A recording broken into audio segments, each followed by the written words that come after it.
2 seconds, 20 people, 4 tires, one green light, and absolutely no room for a single human being to blink like a normal mammal. Because in Formula One, a pit stop is not a tire change.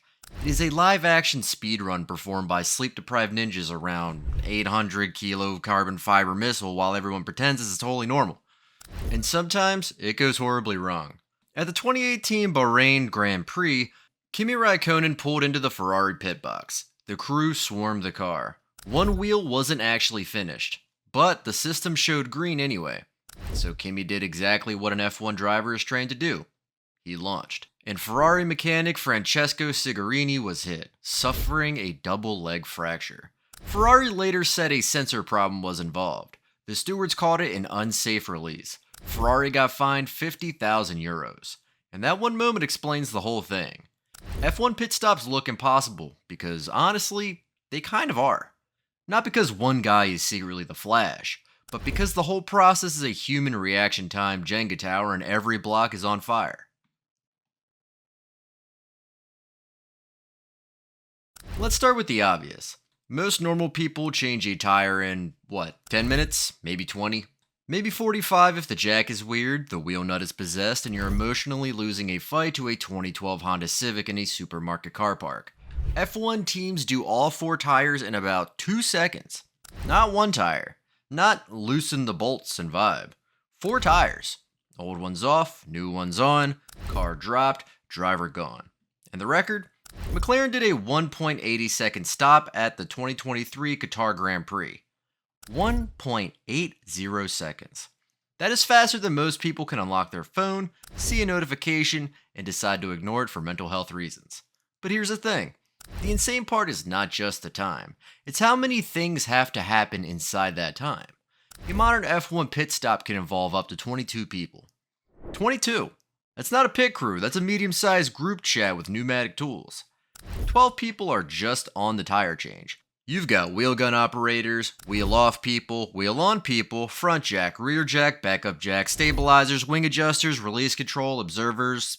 It's basically Ocean's 11, except instead of stealing diamonds, they're trying to remove 4 tires before your brain has finished saying, wait, did that happen?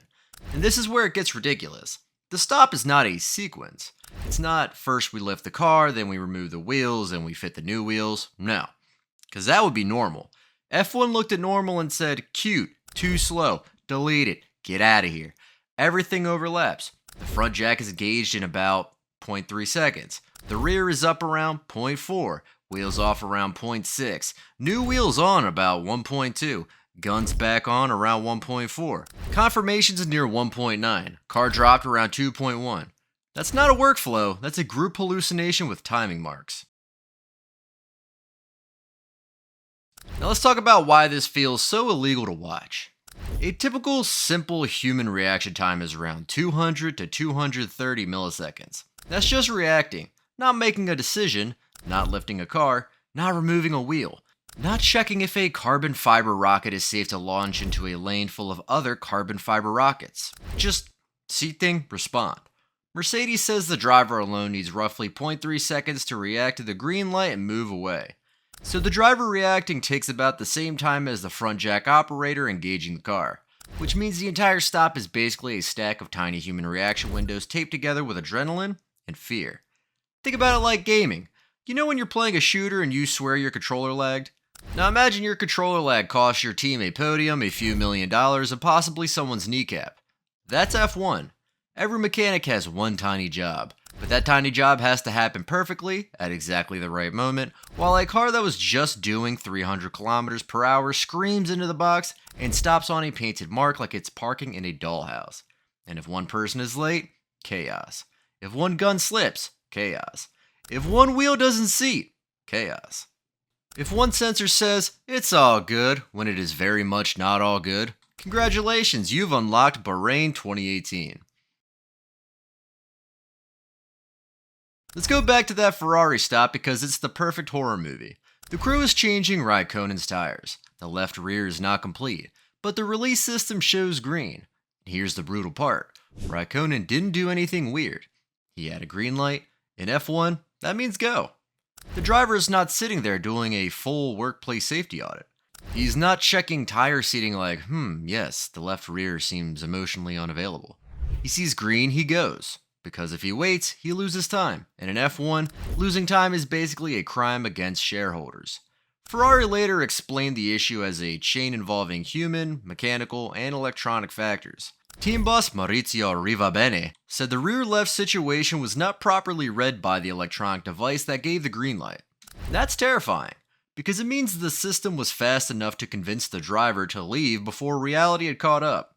And that's the real thesis. Modern F1 pit stops are not just humans being fast. They're humans, machines, sensors, tools, timing systems, and trust, all compressed into 2 seconds. And when that trust breaks, the car still moves. Now, credit where it's due, some jobs in a pit stop look cool. The wheel gun guys get the glory. Big tool, big noise, main character energy. But the rear jack operator? That person is living in a different universe. The car is heavy. The car is low. The margin is tiny. Recent F1 rules put minimum car mass at around 768 kilograms without fuel. 768 kilos. And these cars run so low to the ground that lifting them is not like lifting a normal car. You don't get a friendly big leverage moment. You get a tiny gap, a brutal angle, and the knowledge that if you mess it up, the whole stop becomes a very expensive yoga pose. The rear jack operator has to run into position behind a hot race car, hook the jack correctly, lift it instantly, hold the car stable, and then drop it exactly the right moment. Basically, deadlift a spaceship and make it ballet. And do it while the driver is staring at a light waiting to leave like a greyhound that went to engineering school. This is why pit crews practice constantly. Mercedes says crews could do around 60 practice pit stops over a normal race weekend. 60. Imagine practicing anything 60 times in a weekend and still knowing one tiny mistake can ruin everything. That is not practice. That is ritual sacrifice to the tire gods. So are F1 pit stops humanly impossible? Technically no. Humans do them every race weekend. But are they humanly impossible in the way normal humans understand the word possible? Absolutely. Because no single person is doing the impossible. The system is. It's 22 specialists reducing their job to one tiny movement. It's hundreds of repetitions.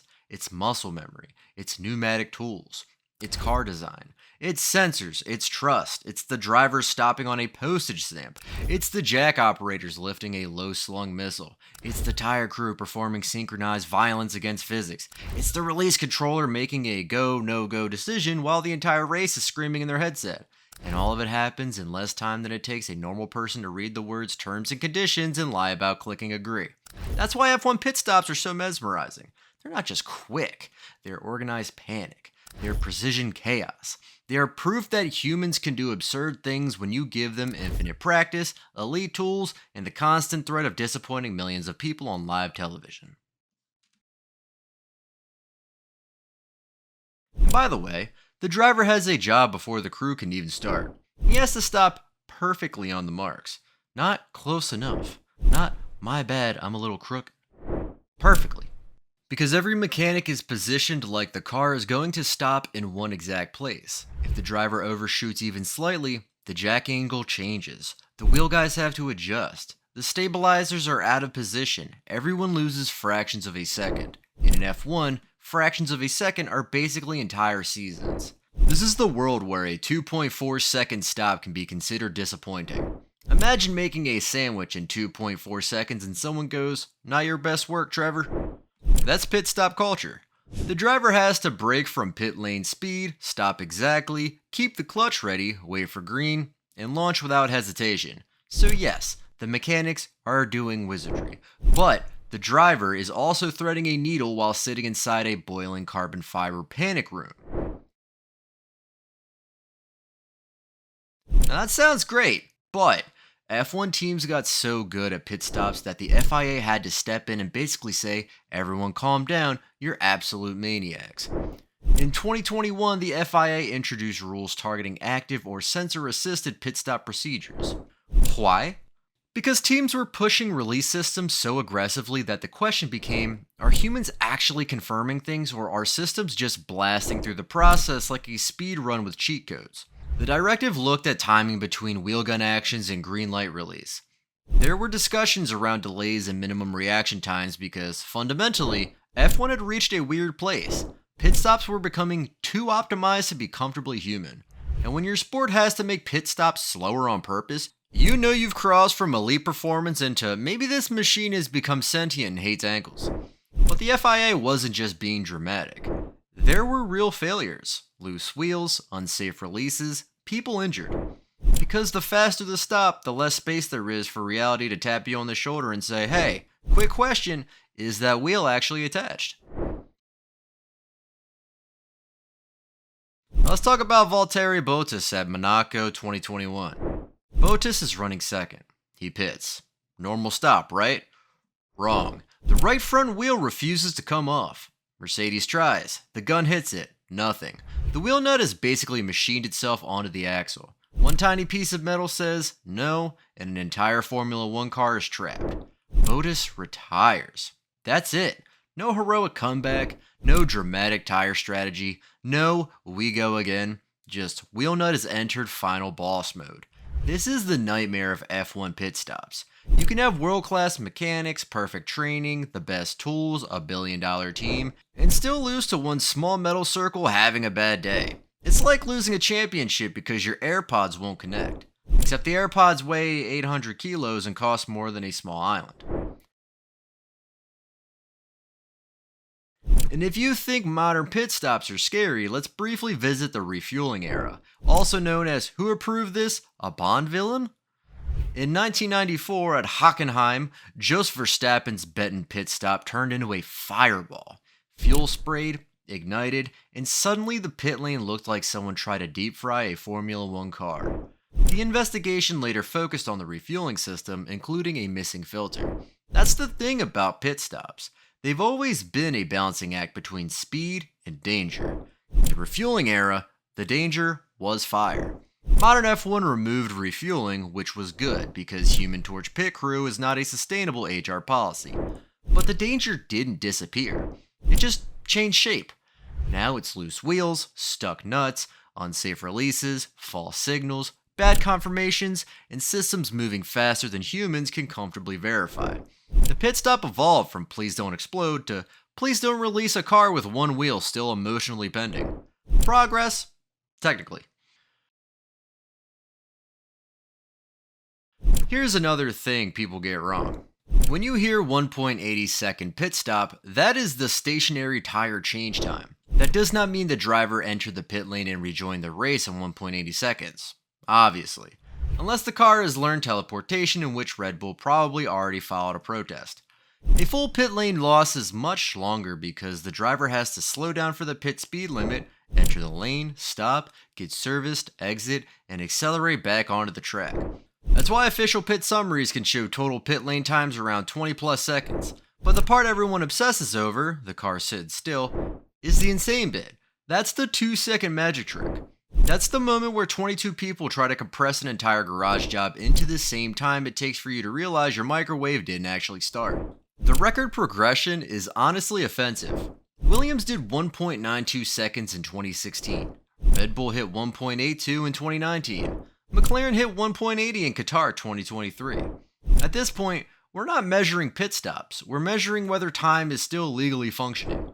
And these records matter because they show the ceiling keeps moving. Every team wants the perfect stop, but the perfect stop is not just fast, it has to be safe. That's the contradiction.